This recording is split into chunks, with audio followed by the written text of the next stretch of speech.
What's up everyone and welcome back to the channel. Today I have another project going on for the Z. This is going to be another cosmetic fix. Looking at the front bumper here, if you can see there's paint missing here and there's a crack, and it actually goes all the way to the back side of the bumper. So a good two inches here. I'm also going to be removing all of this plastic because I think it just looks a little cleaner. So my solution to do that, I picked up some plastic mesh gutter guard. So that's the plan for today. This is about $40 worth of materials. That seems to be the budget when doing all these projects. I've been around the $40 to $50 mark.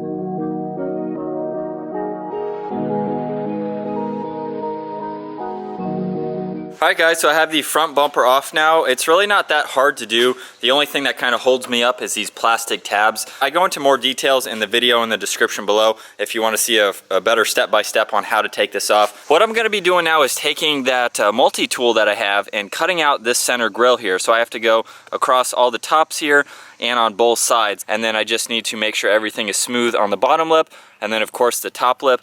I'm not going to be filling in any of these indentions here simply because you won't see them with the bumper being so low and the mesh coming up right to these ones. And then I think what I want to do while I have the bumper off is go ahead and remove these front side reflectors because I just don't like them. They're not really, they're bright orange, they stick out like a sore thumb. So I think I'm gonna remove those. It looks like it's very easy to do. Oh yeah, and then last up is the crack. So you can see it from the back half here. It goes all the way through. So I need to fix that, of course.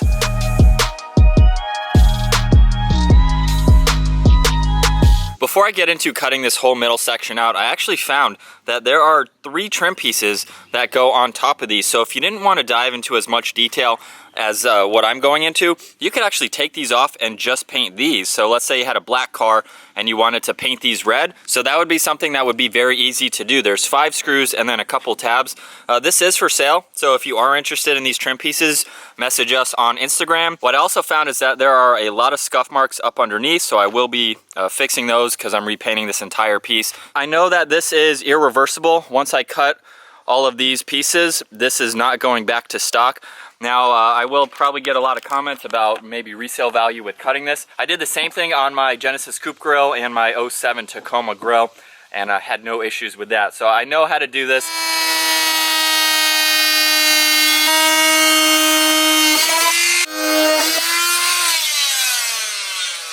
No going back now. This is cut out for good, and I tried to get as close as I could so that way there wasn't as much sanding that I had to do. So I will have to do maybe a little bit more trimming with it. Here's just a closer look at what I just cut out, and already it looks so much nicer. It just looks cleaner to me not having this plastic trim, but you can see just how close I got. I'm gonna have to file these down again. Well, so far so good. Just to give you guys an update, I started off grabbing the sandpaper, and then I had to get the multi-tool back out because there were just some more rough edges that I had to sand off again before I started sanding. So I've gone ahead and basically done round 1, I would say, of the sanding. There's still a little bit of a lip on some of these that I need to smooth down even further. With everything sanded down as much as I can do right now, I will have to take bondo and just do a thin layer over all of these just to fill in all of the micro cracks. It is still a little bit rough. So I'm actually going to be cutting all 4 of these tops off the center grill and reusing those on the sides here. So I'm going to cut them as close to this shape as I can, and then I'm going to be doing the same thing down here, getting this epoxied back together. I'm going to use another piece from here on the back side as well just to give it a little bit more strength.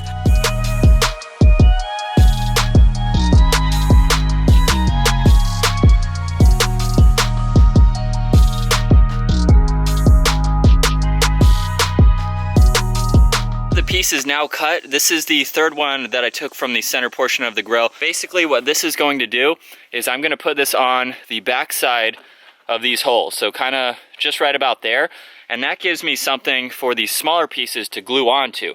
So once I have this glued into place, I can put these in.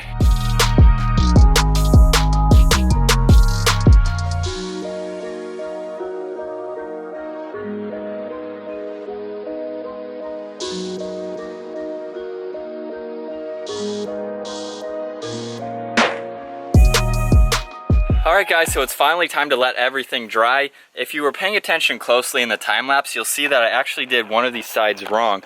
And it was this side right here. I accidentally put this bar on the inside. I went ahead and fixed that. I have all the epoxy drying in this crack here, and then the little support piece that I cut off is taped up underneath it, and this side went much smoother. I've let everything cure for more than 45 minutes now, and it's still not fully cured. The side that I messed up on is still a little tacky, so that's definitely gonna have to dry overnight. But what I'm gonna do while I have time to let things dry is to hit these spots here with some bondo, just do a light coat of it. So I got my large squeegee out, and the goal is to not go very thick. I just want to do a thin coat to cover basically that surface area. I may be able to come back in about 20 minutes and re-sand this. We are on to day 2 now, and everything is cured very nicely. You can see the bondo here, hopefully in the shade there you can see it. So basically today's goal is very repetitive. I'm going to be bondoing, sanding until everything is perfectly smooth and ready for paint. I have to do the first layer of bondo on the side pieces and then just keep going. I'm not really going to worry about these upper tabs as much. I'm going to do maybe 1 layer of bondo on them just to smooth them out, but you're really not going to see them as much as the bottom ones. So I'm probably going to be doing like 3, 4, maybe 5 coats of bondo overall. Just depends on your project and basically how many layers it takes to make it perfectly smooth. So there's really no set number of layers you have to do. I'm just going to keep working on it until it is perfect and ready for paint. While I'm letting things dry too, I will be removing these. It looks like it's 2 screws and then a couple tabs on the side, and that's it. So once I take these out, then I need to figure out how to do the mesh in them. I don't want to cut anything because I want those to be able to go back to stock. To give you guys an update on where I am right now, I've done about 4 coats of bondo so far. I have this one right here perfectly smooth, this one perfectly smooth. I'm still working on this one in the middle, and then both of the sides are giving me a little bit of trouble. They're definitely going to be harder since I had to fill in those gaps there. So this side is going pretty good. I have a little hole in the front side of this one, so I probably just didn't cut that piece large enough. And I already went ahead and put mesh on one side here. Now all of this caulking that you can see is white. I'm hoping that it dries because the bottle that I got clearly says clear. So I'm not sure why it's coming out white. Hopefully it dries clear. And then what I also did was I hit this side here with Plasti Dip, so you won't see it as much. You can see the black, but gray was much more visible. And then this is just my little rig here to hold that in place while it dries. So while everything is kind of in a drying state right now, it is going pretty good. We are going to move on to the surprise install that I have. So this box right here is from Last Fit Auto Lighting. I will have a link to their website down in the description below. We've used LED lights on the GTR, on the Tacoma. There's a couple LED turn signals in the Z, and these are new LED headlights. So I'm excited to install these.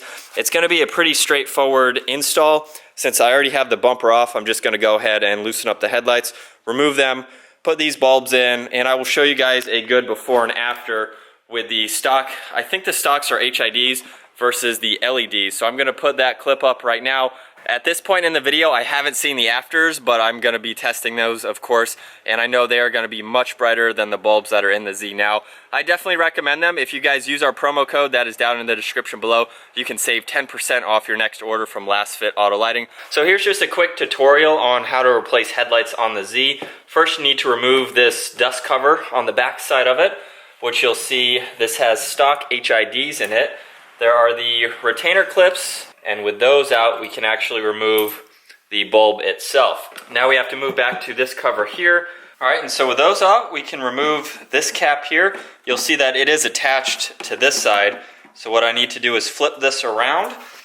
There's a little screw right here, and then this plug that you can unplug. You can see that here is the back cover with the 3 screws in it. You're going to fish this part of the wire through the middle here, and then it's going to connect to the other side of the light. You can see there's this black plastic here. The retainer clips are going to sandwich around that. And this is very easy to do. There's only one way to do this because there is a little notch here. Line this up with the 3 holes. It lines up only one way. And so now what I need to do is remove this stock portion here. So I'm just going to pull that right off. This is going to go into the new piece here. That was a really easy installation, straightforward, just a couple bolts on each side, and then of course what I showed you. So now I have some super bright LEDs for the front of the Z, so just a quick update on that. Now it's time to get back to the bumper, and basically where I'm going from here now is I need to put bondo in this crack here. I have 3 spots that are nicely smoothed out. And then I do have to fix that hole there on that one side, and then sand on this side, add some more bondo. So like I said earlier, it's a very repetitive process.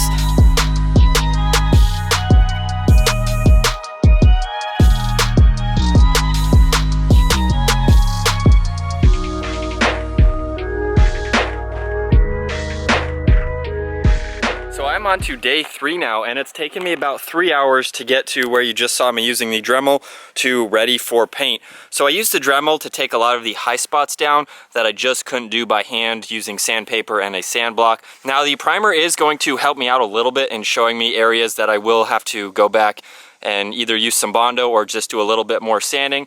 But just to show you guys, I did the whole underlip here. The whole crack is nice and bondoed and completely hidden. And then both the sides are ready to go, and I just smoothed these top tabs just a little bit. I didn't worry about doing any bondo or anything like that. So now it's just a matter of primer, get all that set with any sanding that I have to do.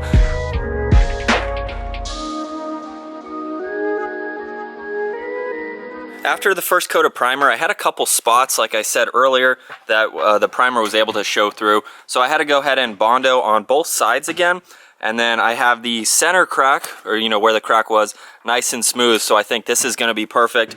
I might have to do a third coat of primer on the sides, just because I'm not sure these were the hardest spots, filling in those large gaps. So that is primer coat number 1 and some bondo. So now it's on to coat number 2, and I may have to repeat that process again. I'll let you guys know, and then we are ready for paint.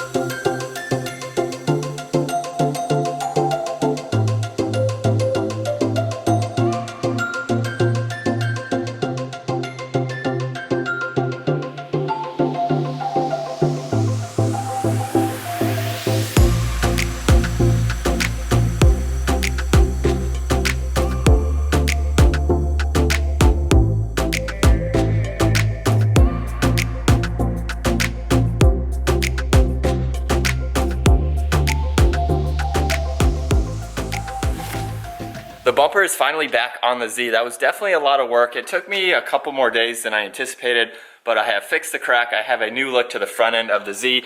I just realized that you can see the tow hook through it. That was obviously covered up by those horizontal slats that was in the grill. I will be painting that black at some point when I take the bumper back off. So for now, it's gonna stay like that. But here's just a little bit closer look. I would recommend, instead of going with the clear caulk that I used, get black, because I did have to rip it off and do it again just so the caulk was kind of on the backside and not showing as much. So I would recommend getting black. I do have all of the products that I used in the description below, so definitely check it out if you're interested in this project. You can easily get all of the materials and do this yourself. Anyway, that's gonna wrap up today's video. I hope you enjoyed it. Be sure to give it a huge thumbs up, smash that subscribe button, and we'll see you guys in the next video.